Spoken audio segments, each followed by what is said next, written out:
17:16 del libro de Deuteronomio.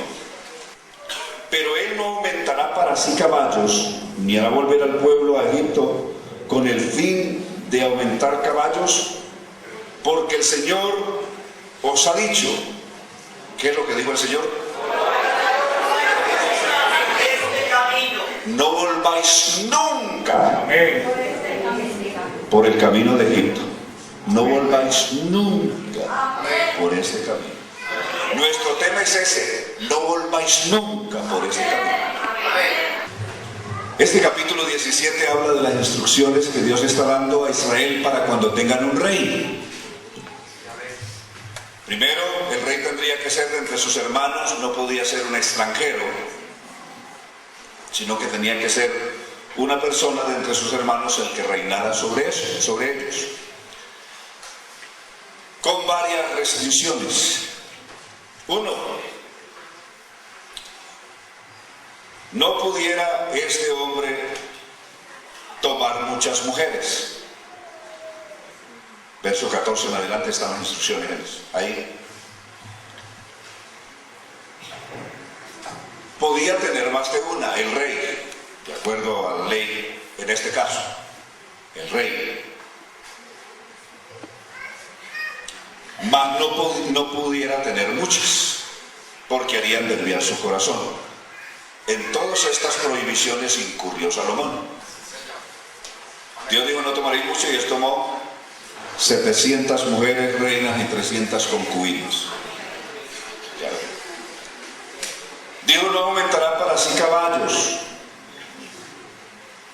Y Salomón lo primero que hizo fue montar un comercio de caballos con Egipto.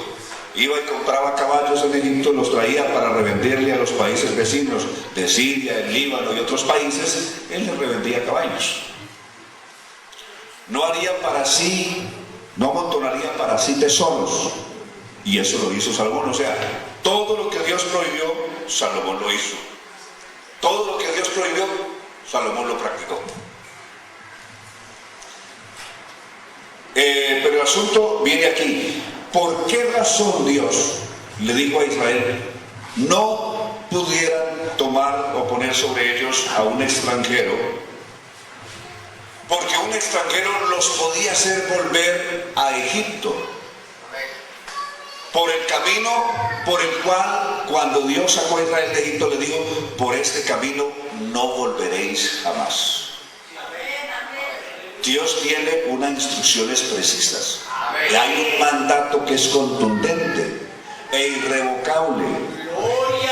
Por el camino de Egipto ustedes no volverán jamás en la vida. Alabanzas a Dios.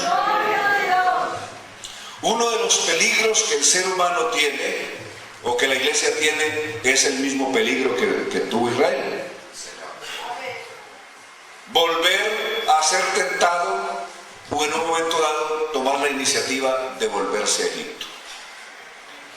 Varias veces encontramos a Israel diciendo eso y siendo castigado por Dios debido a ese sentimiento. Ejemplo, Números 10. Nosotros queremos carne a nuestro gusto, así como la que comíamos en Egipto. Nos acordamos del pescado, de los puerros, de la carne en abundancia que comíamos cuando estábamos en Egipto. Ahora nosotros estamos cansados de ese maná liviano. Ya no queremos más ese maná, nos tiene hasta aquí. Queremos carne, y carne a nuestro gusto. Pues si no, ¿para qué salimos de Egipto? Y si no, devolvámonos a Egipto. Cuando Dios oyó eso, fue demasiado pesado delante de Dios. Fue una murmuración terrible. No tanto que quisieran carne, sino que quisieran volverse a Egipto, el lugar de donde Dios los sacó. Dios los había sacado de Egipto porque oyó su clamor, escuchó su llanto, su gemido, como Dios se lo dijo en la zarza a Moisés, capítulo 3 del libro de Éxodo. Yo he descendido porque he oído el clamor de mi pueblo. Y por eso te envío a ti, a Moisés, para sacar a mi pueblo de Egipto. Alabanzas a Dios. Era tal su sufrimiento que subió su clamor y su llanto subió hasta el cielo. Y Dios descendió para liberarlos de allí y sacarlos de allí con brazo poderoso, con mano poderosa. Alabanzas a Dios, como ellos mismos cantaron en la canción de Éxodo 15, conocida como la canción de María y de Moisés. Jehová es varón de guerra. Jehová es poderoso en batalla. Amén. Su diestra hace proezas, su diestra hace maravillas. Ha echado en el mar al caballo y al jinete. Jehová es varón de guerra. Si Dios es varón de guerra e hizo maravillas, prodigios en Egipto, los saca de allí, y cuando Faraón intenta recapturarlos para volverlos a Egipto, Dios extiende su mano y hace todo el desastre en los egipcios, muriendo su propio Faraón y sus ejércitos en el Mar Rojo para salvarlos, para que ahora estos desagradecidos digan que quieren volver a Egipto. ¿Ah? Eso no tiene justificación. Entonces, no hay regreso a Egipto. ¿Cuál es en este caso? Porque alguien dirá, bueno, ellos salieron de Egipto. Sí. Y yo conozco ese Egipto que hace poquito tumbaron a su presidente.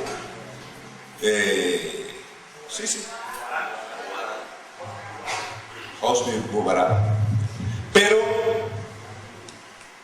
¿cuál fue nuestro Egipto? ¿No era aquel? Nosotros venimos de otro Egipto. Igual ha dicho Dios, por ese camino no volveréis más. Nosotros venimos de otro Egipto. ¿Cómo se llama ese Egipto? Mundo. He ahí en lo pesado.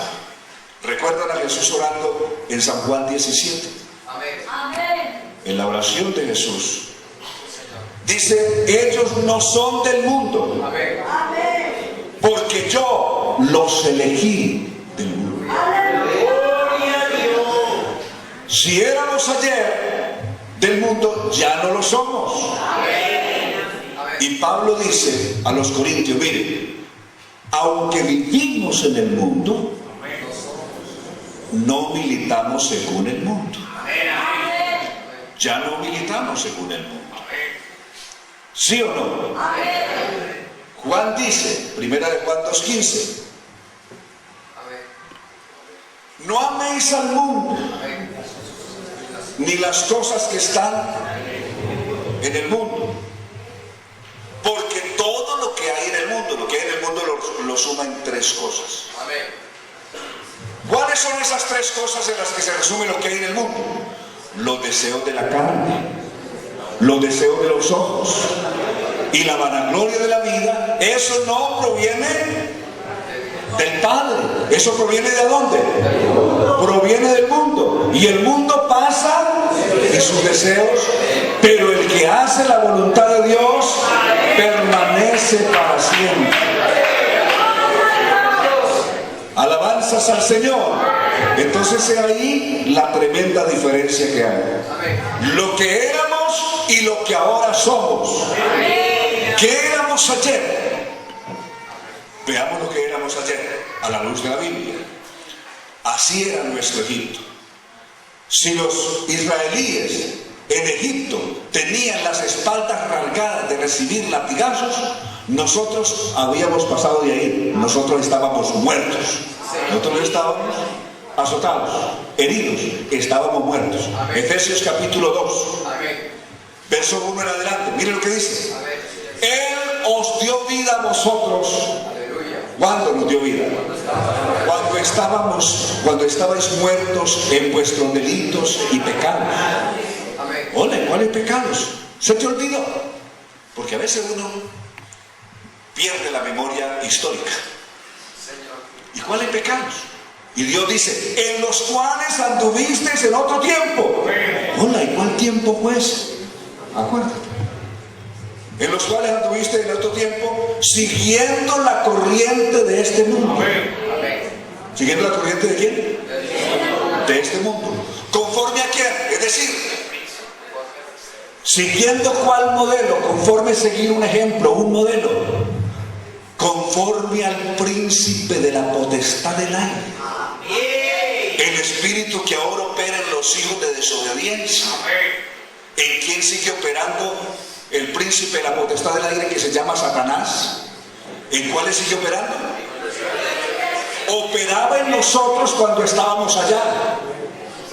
Es decir, él operaba y era el que nos manejaba. Y ahora todavía sigue manejando, conduciendo a los hijos de desobediencia. El espíritu que ahora opera en los hijos de desobediencia, él es su operario. ¿verdad? Pero el verso 4 dice, para abreviar, pero Dios, que es rico en misericordia, por su gran amor con que nos amó, aún estando nosotros muertos en pecados, ¿qué hizo? Nos dio vida juntamente con Cristo. Alabanzas a Dios. Y juntamente con Él nos hizo sentar en lugares celestiales. Alabanzas a Dios. Toda esa bendición nos sacó del cementerio, de la condición más putrefacta, más descompuesta, más podrida. De allí nos resucitó, nos dio vida y nos puso en el lugar más alto de mayor privilegio. Nos hizo sentar en lugares celestiales con Cristo, para mostrar en los siglos venideros las abundantes riquezas de su gracia en su bondad para con nosotros. Por gracia sois. Aleluya. Alabanzas al Señor. Tito habla de lo que Dios hizo. 2:11, y vamos a ir hasta el 3. Mire lo que dice. Porque la gracia de Dios, que trae salvación a todos los hombres. La gracia de Dios no trae consejitos. La gracia de Dios trae salvación. Hoy hay iglesias que reúnen a la gente para darle consejitos. No, la gracia de Dios no vino para dar consejitos. La gracia de Dios vino para dar salvación. Porque la gracia de Dios que trae salvación. ¿Qué es lo que trae la gracia de Dios? ¿A quiénes? A todos los hombres. Aleluya. Se nos manifestó. ¿A cuántos se les ha manifestado la gracia? ¿Y cómo sabemos que se nos manifestó la gracia de Dios? ¿Cómo saber? Ole, ¿yo cómo sé que la gracia de Dios se manifestó para mí? ¿En qué lo sabemos? Mira las señales que siguen. En esto. Enseñándonos que renunciando a la impiedad y a los deseos mundanos, vivamos en este siglo o en este mundo sobria, justa y piadosamente. Si usted no ha sentido al oír el Evangelio ese deseo de arrepentirse de sus pecados, de apartarse de lo malo, de dejar sus impuros pensamientos y sus prácticas en contra de Dios, si usted no ha sentido eso, a usted no se le ha manifestado la gracia de Dios. Que Dios tenga misericordia. Que Dios tenga misericordia. Porque sin la gracia de Dios usted no podrá llegar a ningún puerto.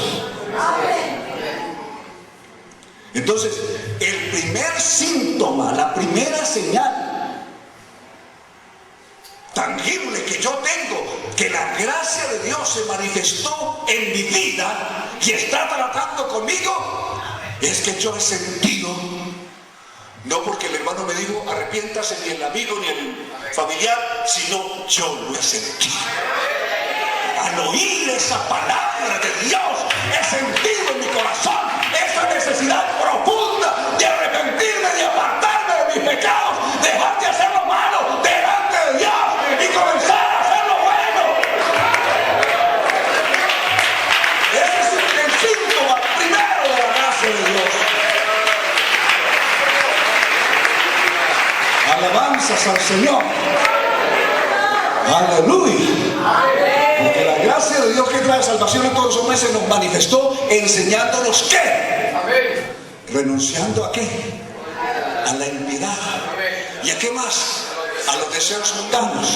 Vivamos en este siglo sobria, justa y piadosamente, aguardando la esperanza bienaventurada y la manifestación gloriosa de nuestro gran Dios y Salvador Jesucristo. ¿Por qué la esperanza? ¿Por qué la esperanza está asociada a lo anterior? La esperanza nos recuerda que nosotros no somos de aquí. Alabanzas a Dios. Si hay algo en nuestra vida que nos hace saber que somos diferentes al resto, que nosotros no somos, aunque vivimos en el mundo, no somos del mundo, es que tenemos una esperanza gloriosa. Día y noche esperamos la venida del Señor. Y aunque tarde años, yo lo sigo esperando como si fuera el primer día.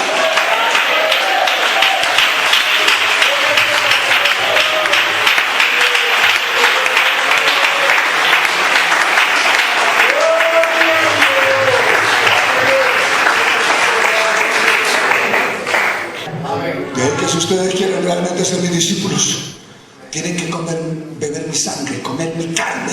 Es decir, que yo esté en ustedes, que ustedes estén en mí. Pero cuando yo me digo, eso es tan difícil, dura esta palabra. Quiere decir que si Él está en nosotros va a controlar todo lo que nosotros hacemos.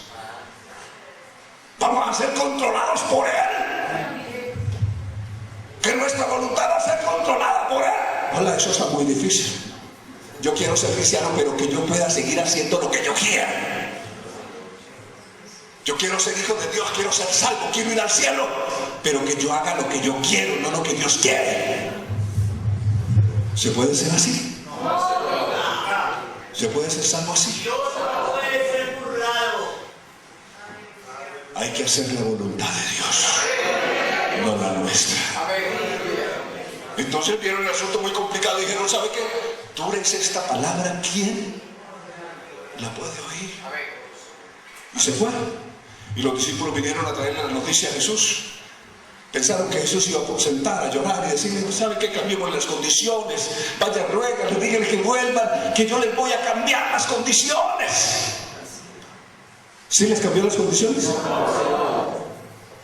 es el mismo ayer. No, vaya Pedro, vaya Juan, vaya Andrés, convénzalos que si se van no vamos a quedar sin ofrendas, no vamos a quedar sin tiempos, no vamos a quedar sin capacidad financiera. Jesús no vende favores, ni cambia su palabra, ni sus principios por dinero. ¿Sabéis qué le dijo? ¿Se quieren ir ustedes también? Y Pedro dice, hola,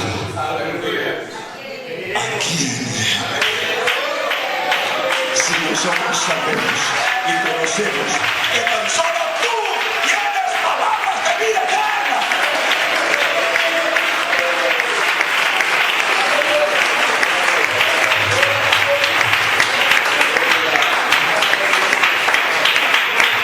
Estamos llegando en esa pasividad. Hay un miedo en muchos predicadores que les da miedo, pero si digo esto es muy fuerte y la gente se hiere, se ofende. Entonces mejor no decirles nada para que estén ahí, no se vayan a ir. Ay, qué miedo que se vayan. Si va y les digo la verdad, qué miedo que se vayan. Es un problema. dentro que tenemos, y les digo la verdad, estas bancas van a quedar solas. Yo no tengo esos miedos.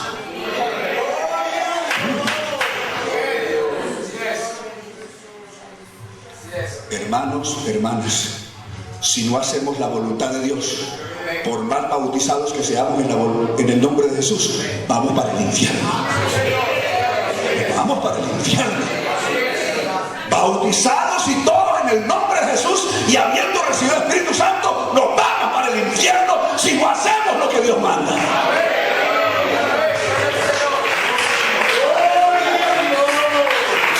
Simón, bautizado en el nombre de Jesús, se fue para el infierno. Hechos capítulo 8.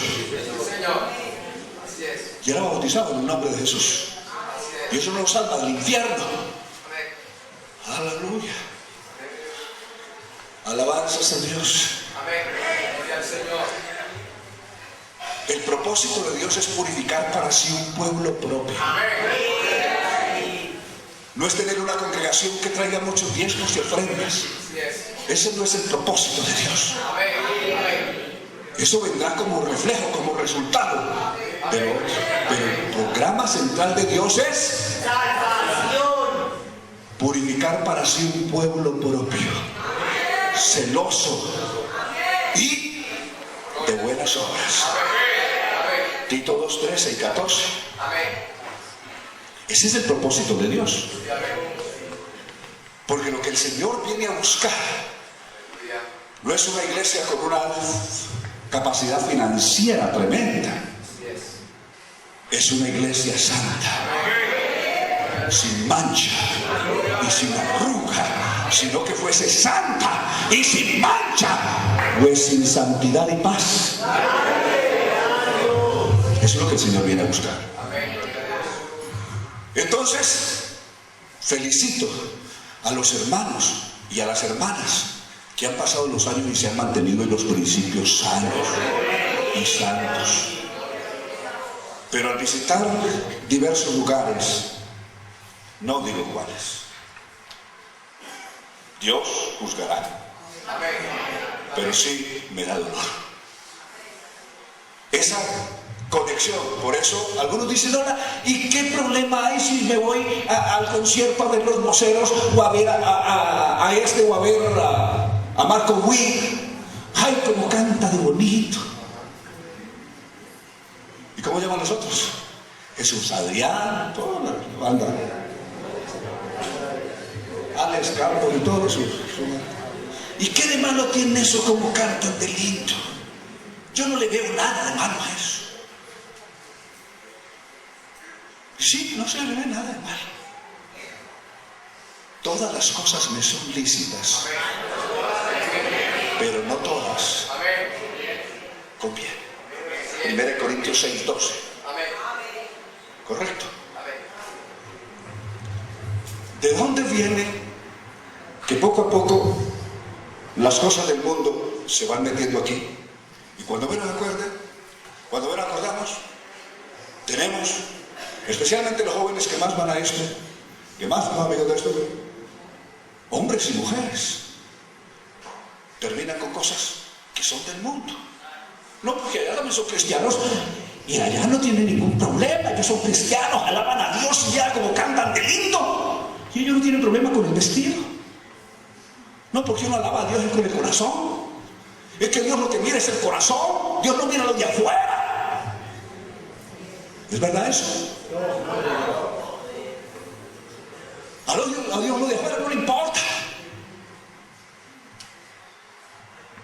En la casa que usted vive, a usted no le importa lo de afuera. Usted solamente, en la casa donde usted vive, a usted solamente le importa lo de adentro, ¿cierto? Lo de afuera a usted no le importa. Si sus paredes están llenas de pecotes por fuera, de excremento, si su puerta está vuelta nada por fuera, excremento de suciedad, a usted no le importa. Porque al fin y al cabo a usted le importa lo de adentro. ¿Ah? Y así sus puertas por fuera, sus ventanas estén asquerosas, a usted no le importa sino lo de adentro. Mire, nuestro cuerpo es templo del Espíritu Santo. No es nuestro espíritu, es nuestro cuerpo que es templo del Espíritu Santo. Es el lugar donde Dios mora, el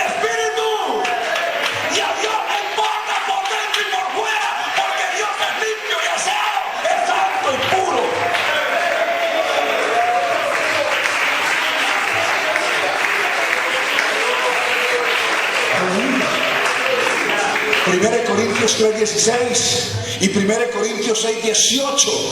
¿No sabéis que sois templo de Dios y que el Espíritu de Dios mora en vosotros? Que si alguno destruyera el templo de Dios, Dios lo destruirá a él. Porque el templo de Dios, el cual sois vosotros, santo es. Alabanzas a Dios. Nuestro cuerpo es templo del Espíritu Santo. Es morada de Dios en el Espíritu. Alabanzas a Dios. Y sigue diciendo, por hermanos, capítulo 6 de 2 de Corintios, verso 18. Y comienza el capítulo siguiente, el 7. Puesto que tenemos tales promesas. ¿Cuáles promesas? Esas que yo digo un día, yo habitaré y andaré en medio de ellos, seré su Dios, ellos serán mi pueblo. Alabanzas a Dios. Para en consecuencia de eso seguir en el 7 diciendo, puesto que tenemos tales promesas. ¿Cuáles promesas?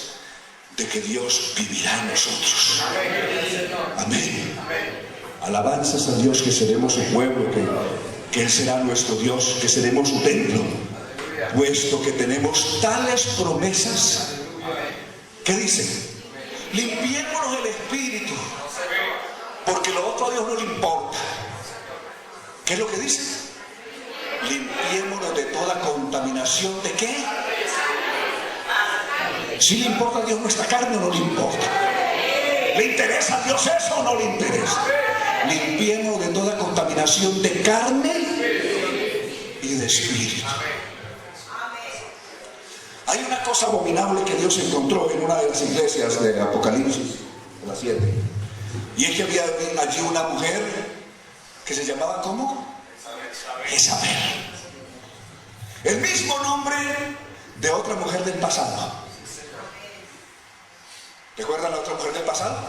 Que había en los tiempos del profeta Elías, Eliseo, y que terminó en Jehú.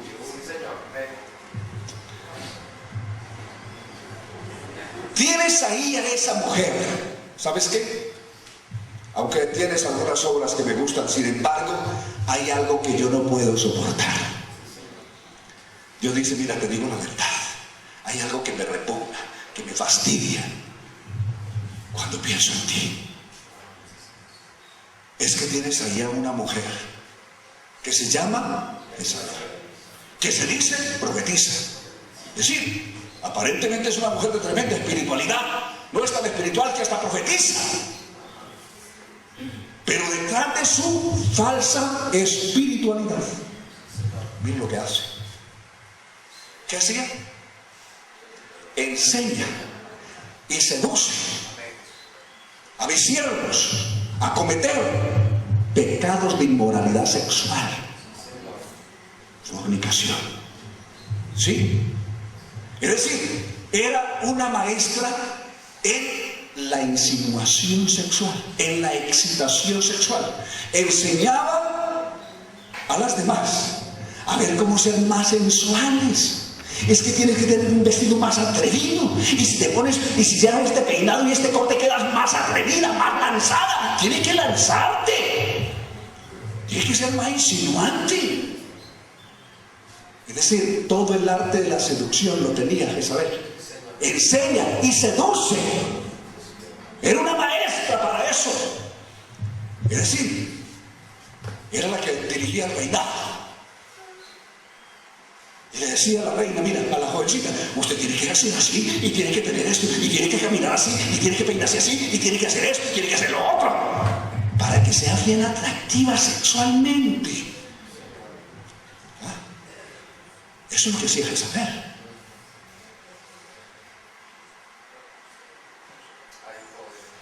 Recuerda que la Jezabel del pasado era eso. Entre las artilugios que tenía para seducir a los hombres tenía el maquillaje. Segunda de Reyes, capítulo 30, verso 9, verso 30. Cuando vi a Jehú, ¿qué fue lo primero que hizo? este también lo voy a seducir como a los otros. Aplica todas sus artes de seducción, de insinuación sexual. Corrió y se pintó los ojos.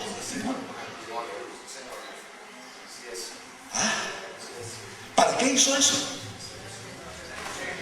Para buscar seducir a Jehú, es decir, ser atractivo sexualmente. Pero Jehú, un hombre temeroso de Dios, no le dio importancia. Llamó a sus eunucos. Échenla abajo. Eunucos, no había forma de que Jezabel no se sedujera, pues eunuco quiere decir castrado.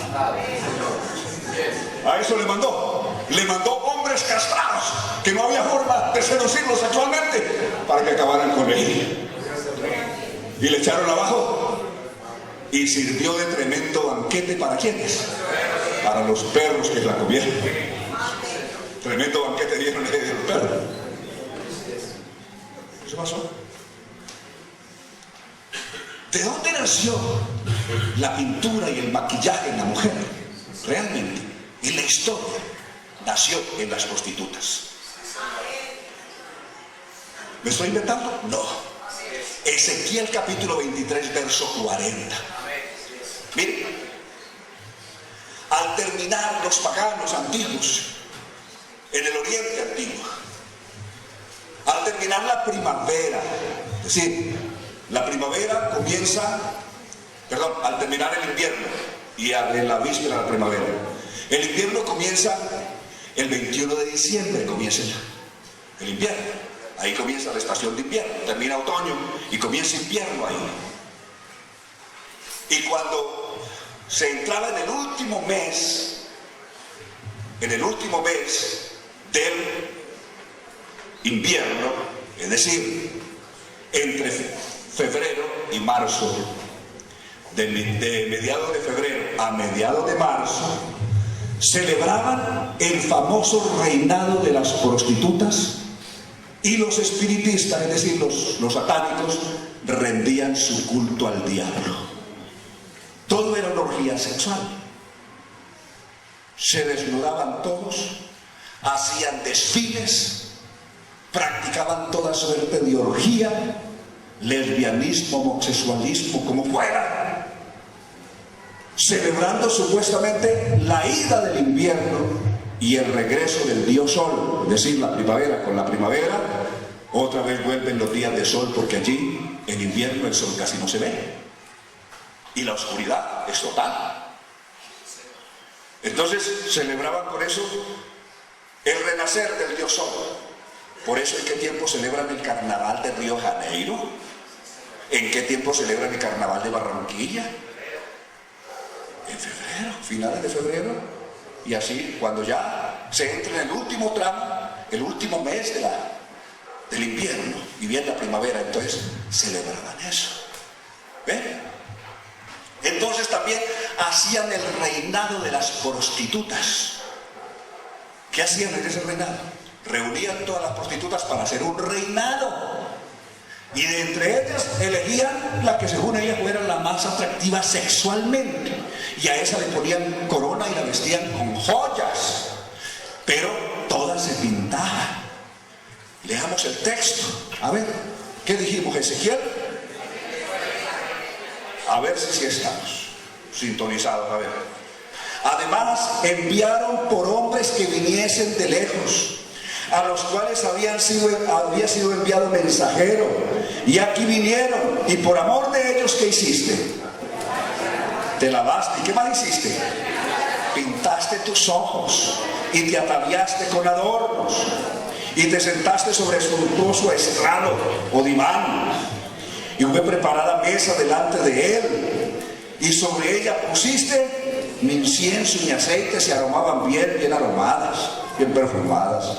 Y se oyó en ella voz de compañía que solazaba con ella, y con los varones de la gente común fueron traídos los sabeos del desierto, y pusieron pulseras en sus manos, y bellas, ¿qué? coronas. Ahí nacieron los reinados. Esto de que la señorita de allí, que no eran señoritas, eran prostitutas. Claro que ahora lo llaman señorita, pero quién sabe si no será lo mismo.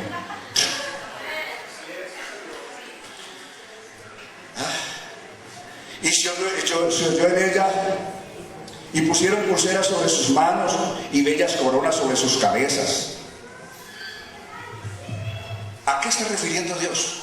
Israel había llegado a practicar toda esa forma corrompida de los paganos. La estaba practicando también Israel en su apostasía de Dios.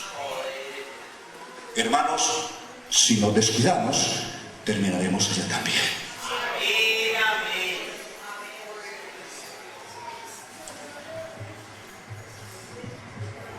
No, es que yo no le veo problema. No le veo problema en esto del vestido, tampoco le veo problema. No sé por qué la mujer no se puede poner sus pantalones como el hombre, no puede. Al fin y al cabo, los eslates de la mujer no son como los pantalones del hombre. Yo no le veo problema. ¿Cuándo realmente nace esto del pantalón en el hombre? Quiero decirle que hasta antes del año 1932, todas las mujeres, o cristianas o impías, todas vestían vestidos abajo de la rodilla. Todas, sin excepción. Y si alguno recuerda que a su abuelita, acuérdese cómo hacía. Acuérdese de su abuelita cómo vestía. Así haya sido requete católica, lo que sea, pero recuerde cómo vestía. El pantalón en la mujer solamente se usó por primera vez en el año 1932 en Europa y en el mundo. ¿Y por qué se usó? En la Primera Guerra Mundial, del año 1914 al año 1917, fue la primera gran guerra mundial, que dejó un saldo de 12 millones de muertos. Para aquel tiempo era mucho. Y aún hoy sigue siendo mucho.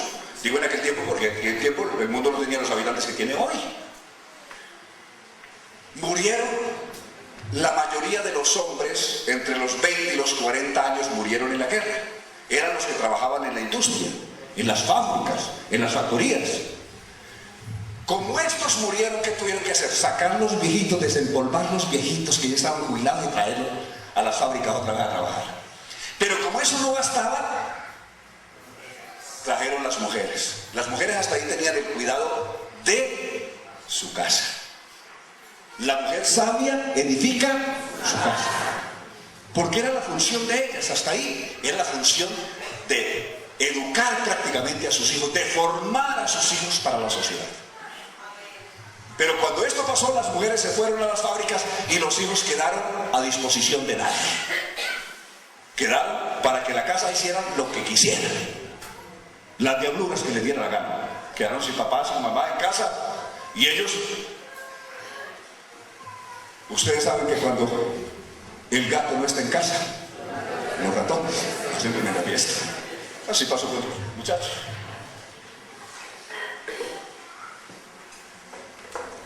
¿Qué se levantó ahí? Una sociedad que perdió todo pudor, es decir, toda capacidad de vergüenza.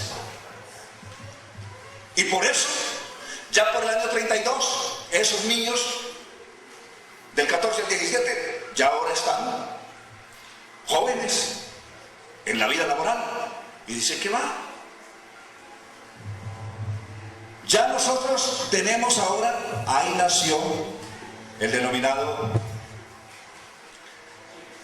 liberación femenina. Nace la liberación femenina también en ese tiempo.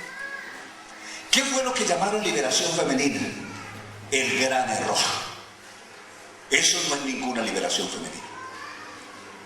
Se dieron cuenta que los hombres antes salían, terminaban su turno de trabajo en la fábrica o en la factoría, la terminaban los viernes, y que en bien les recibían el pago porque les pagaban el mismo día, y en ese tiempo no había cheque, no había tantas cuestiones de banco ni nada, les pagaban en efectivo y salían derechito para el pan o la cantina, como dicen en México. Yo no estoy bien si esa palabra también es aquí. aceptada. Pero pongamos que sí. ¿A qué? A gastar todo lo que habían ganado. Entonces estaban los pub que los esperaban. Las mujeres seguían en casa, los hombres se iban para el pub a gastarse el dinero que habían ganado en la semana. Para los prostíbulos, para toda clase de desenfreno. Entonces, en el año 1932, ¿qué hicieron las mujeres? ¿Sabe qué? Vamos a hacer todo lo que hacían los hombres. Comienza aquí la liberación femenina y nosotros no podemos ser inferiores. Entonces, montaron los moteles y los burdeles de hombres para ser frecuentados por mujeres. Igual hicieron las mujeres. Dejaron sus hijos abandonados y los pubs repletos de mujeres. Los viernes, los sábados, los domingos se volvieron alcohólicas. Entonces, ¿qué les importó? ¿Sabe qué? Vamos a vestirnos como se vestían ellos. Y comenzaron, ahí comienza el pantalón, comienza en medio de un desorden social y en un relajo moral. Mire, la liberación femenina no consiste en que la mujer pueda hacer todos los desmanes y locuras del hombre. Eso no es ninguna, eso es la degradación femenina, no liberación femenina. La mujer no es más femenina cuando hace lo que hace el hombre, sino cuando ella hace lo que tiene que hacer como mujer. Eso es la verdadera liberación femenina, cuando la mujer realmente puede hacer lo que es. Ganarse los espacios, ocupar los espacios, pero sin caer en los desmanes y locuras en que hayan caído los hombres perversos. Eso no es ninguna gracia. Con la llegada de la Segunda Guerra Mundial, eso empeoró. Año 1939 al 45, la Segunda Guerra Mundial. Ahí sí, que murieron más hombres y quedó en el mundo una población inmensamente superior femenina y una población masculina totalmente disminuida. Entonces, por el año 40, cuando ya los rigores de la guerra se sentían y los hombres comenzaban a escasear, entonces las italianas dijeron, ¿sabe qué? Como quedan tan pocos varones en el mundo, tan pocos hombres en el mundo, vamos a tener que ser bien lanzadas. Para conseguirlo siquiera uno, vamos a tener que ser bien atrevidas. Se subieron la falda y comenzó la minifalda en el año 1940. Porque había un mercado de hombres muy poquito y entonces había que salir a conquistarlos. ¿Sabe qué vino cuando la mujer se desnudó? Se aumentó la violencia sexual. Porque hasta ahí el hombre había visto una mujer desnuda cuando iba a tener la relación con ella. De ahí que cuando las mujeres se desnudaron, entonces el hombre se sintió, hola, se me están ofreciendo. Porque es una insinuación sexual. Es una insinuación sexual, es ofrecerse. Y así nació. Porque las mujeres querían ofrecerse para tratar de ganar en un mercado donde los hombres eran pocos, porque habían muerto en la guerra. ¿Sabes qué nació? La consecuencia de eso, la edad de los hippies, esos del año 1940, que eran niños y que ya por el año 53 ya están jovencitos, los que estaban niños ya están. Entonces, ¿saben qué nació? En el 53, las revistas porno. ¿Qué nace en el 54? El cine porno. Y lo inauguraron con su superfigura desde entonces, Marilyn Monroe. ¡Qué atractiva! Lo que llamaron en su época el cine rojo. Prohibido para menores de edad. Todo eso nace, una descomposición. ¿Y sabe qué? Se volvieron vegetarianos. Nació la sociedad vegetariana. No fumaban la marihuana, se la comían.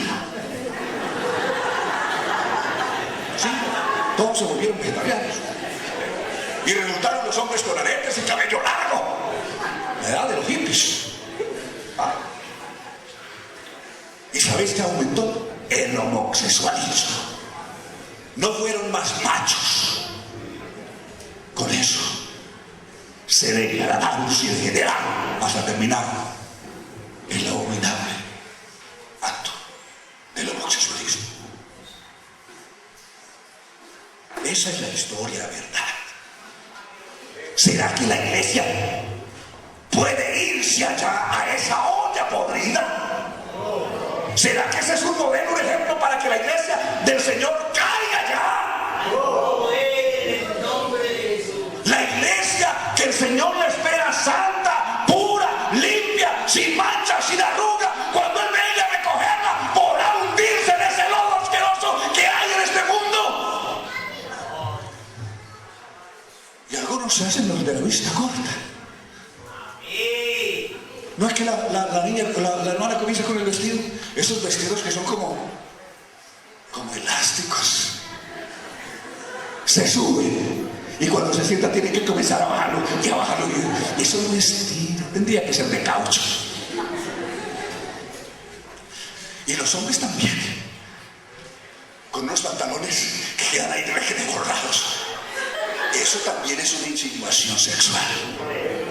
Si la indecencia en el vestido de la mujer, o si el vestido es lanzado en la mujer es atrevido o es insinuante, también lo es en el hombre.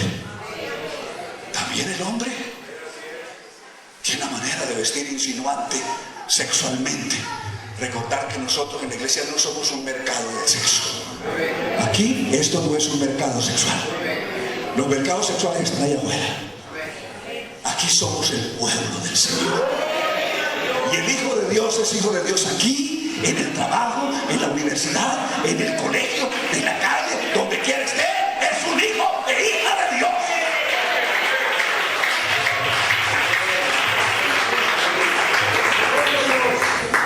Yo no sé si a partir de esta dominicana esto se va a quedar solo y ustedes van a dejar solo aquí. ¿Ah? ¿Cuánto miraron a decir? Como la multitud le dijo a Jesús: Señor, ¿sabe qué? Tú eres esa palabra, ¿quién la puede oír? Nosotros lo vamos mejor. ¿Se quieren ir ustedes? A ver, ¿cuántos de ustedes se quieren ir? Si alguno se quiere ir, de verdad, no hay problema. Jesús no le encontró problema que se fuera. ¿Por qué le tengo que encontrar yo? Pero esa es la palabra del Señor. Bajo una advertencia de Dios, mira, por ese camino de ese mundo donde el Señor te sacó, no volveréis. ¿Cuándo dijo que volveríamos? Por ese camino no. Iglesia, por ese camino de donde el Señor te sacó, no volveréis jamás.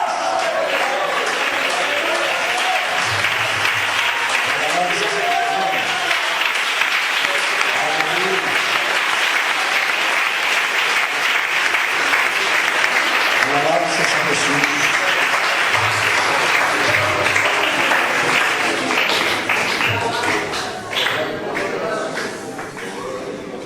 Aleluya. Finalmente, quisiera que termináramos en Gálatas del verso 16 en adelante.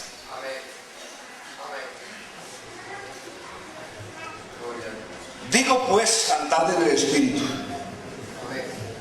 ¿Y qué? No satisfagáis los deseos de la carne. La carne tiene cantidad de deseos. Ay, ¿cómo me vería yo atractivo si me motilara así, si me pongo una cresta aquí, si me la pinto así, si me visto así, si me pongo una camiseta así o si no me pongo nada? Y si me pongo un pantalón bien apretado que se me muestre todo. Uy, tremendo. Lo mismo la dama. Uy, ¿qué tal si me pongo ese vestido bien insinuante? ¿Ah? O ese corte de cabello bien insinuante, o ese maquillaje, o hasta esa pinturita. Pues qué va, eso no es tanto. Yo como que no le veo nada de malo a eso. Sí, la Odisea cayó en esa misma enfermedad. No le veía nada de malo. Y por eso el Señor dijo: lo que pasa es que ustedes son ciegos, miserables, cuitados, desnudos, que se quedaron solos porque a mí me echaron afuera. Y yo estoy todavía aquí, aunque pacientemente todavía estoy aquí a la puerta. Aunque me echaron afuera, me cerraron la puerta. Sin embargo, yo sigo ahí a la puerta llamando. Si alguno oye mi voz y abre la puerta, yo entraré a él. Yo cenaré con él. Yo usaré, le pondré colirio verdadero. Lo uniré con el colirio del Espíritu Santo para que pueda ver realmente lo que no me conviene, lo que no es de mi pueblo, lo que es del mundo y lo que no es de Dios. Alabanzas a Dios. Alabanzas a Dios.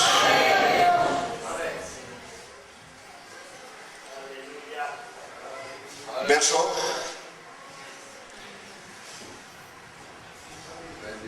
Estos se oponen, el deseo de la carne es contra el espíritu, el del espíritu es contra la carne, y estos se oponen entre sí, ¿para qué? No hagáis lo que quisierais. Pero si sois guiados por el espíritu, no estáis bajo la ley. Para uno caer a ese desenfreno tiene que ser que ya perdió la dirección del espíritu. Cuando uno pierde la dirección del espíritu cae en cualquier relajo. Pero mientras uno tenga la dirección del Espíritu de Dios, no se va a ir. Alabanzas a Dios. No va a perder el control ni la realidad. Y manifiestas son las obras de la carne. Esas obras son del espíritu de la carne, que son adulterio. ¿Esto es de la carne o del espíritu? Fornicación, o sea, pecado de inmoralidad sexual. Algunos noviecitos que terminan que son tan consagrados y le sirven a Dios y hasta cantan más lindo que un ruiseñor en la mañana. Pero hasta que llegue el noviazgo llega como una terrible maldición. Y ahí se les acaba todo, se les acaba el apetito espiritual y se les despierta los otros apetitos. ¿Los apetitos de qué? Fornicación, inmundicia, lascivia, idolatría, hechicerías, enemistades, pleitos, celos, iras, contiendas, disensiones, herejías, envidias, homicidios, borracheras, orgías y cosas semejantes a estas, acerca de las cuales os amonesto, como ya os lo he dicho antes, que ¿qué? Que los que practican estas cosas hay que tenerles mucho amor, hermano, hay que tolerarlos, hay que llevarlos ahí en oración y seguirlos llevando para el cielo. ¿Qué dice Dios? Que con todo eso van para el cielo. No heredarán el reino de Dios. Eso es lo que Dios dice. Mas el fruto del Espíritu es amor, gozo, paz, paciencia, benignidad, bondad, fe, mansedumbre, templanza. Contra tales cosas. Verso 24. A ver, leámoslo todos, a ver cómo es el asunto entonces. Pero los que son de Cristo. ¿Cuántos hay aquí que somos de Cristo? ¿Cuántos sabemos de Cristo? Consciente y razonablemente sentimos que somos de Cristo. Aquí dice que los que son de Cristo, no dice que los que son pentecostales. No, más allá. Sí, porque yo conozco un pentecostal y él es borracho, o es aquello, o se mantiene en discoteca, sí, yo lo he visto y es pentecostal. Pero aquí no dice que los que son pentecostales, sino los que son de Cristo. Es posible que a esta hora en los burdeles haya pentecostales, que en los bares haya pentecostales, que ahora está consultando a los brujos hayan pentecostales, que en los prostíbulos haya pentecostales a esta hora. Sí. Pero alguien que sea de Cristo si no estará en ningún lugar de Dios. Pero si alguien es de Cristo, jamás estará en un lugar de esos. Alabanzas a Dios, porque los que son de Cristo han crucificado su carne con sus pasiones y... ¿Cuántos han crucificado su carne? A ver, ¿cuántos hemos crucificado? ¿Cuántos podemos decir como Pablo? Con Cristo estoy juntamente y ya no vivo yo, mas Cristo vive en mí. Y lejos sea de mí gloriarme sino en la cruz de nuestro Señor Jesucristo. Gálatas 6:13, por lo cual el mundo está crucificado para mí y yo estoy crucificado para el mundo. Porque los que son de Cristo de verdad han crucificado su carne con sus pasiones y deseos. Una cosa es lo que fuimos y otra cosa es lo que ya somos en Cristo Jesús. Alabanzas al Señor. Alabanzas a Dios. Entonces un pentecostal usted lo puede encontrar en cualquier estadio de esos. Pero alguien que es de Cristo si no lo encontrará jamás en un estadio y en una naturaleza. Lo encontrará las 24 horas en la presencia del Señor, porque tiene el amor de Dios amarrado a su corazón como algo indespendible. Aleluya, las 24 horas vive en el temor de Dios, porque sabe que los ojos del Señor están en todo lugar mirando a los buenos y a los malos. Pero más allá de eso, saben que nuestro cuerpo no es para la fornicación, sino que es templo del Espíritu Santo, porque nuestro cuerpo es para el Señor. Aleluya. Alabanzas a Dios. Me voy a rogar que estén de pie, por favor. Alabanzas a Jesús. Aleluya. Hermano, dura es esta palabra. Dura es esta palabra. ¿Quién la puede oír?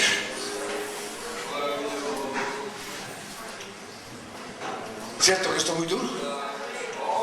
Sí, eso es muy duro. ¿Para cuántos es muy dura esa palabra? Oh, estamos cansados de ese pan duro. Nos acordamos de los pueblos, de la comida, del pescado que comíamos en Egipto. Por el camino de Egipto no volverás jamás. ¿Cuántos han escuchado ese mensaje del Señor? Aleluya. ¿Cuántos tienen bien presente que por el camino del mundo donde el Señor nos sacó? ¿Cuántos amamos al Señor de todo corazón por encima de todo lo demás? ¿Cuántos amamos la venida de nuestro Señor Jesucristo? Si alguno tiene esta esperanza, la Biblia dice, se purifica como Él es puro. ¿Sí? Y si hay alguien que esté librando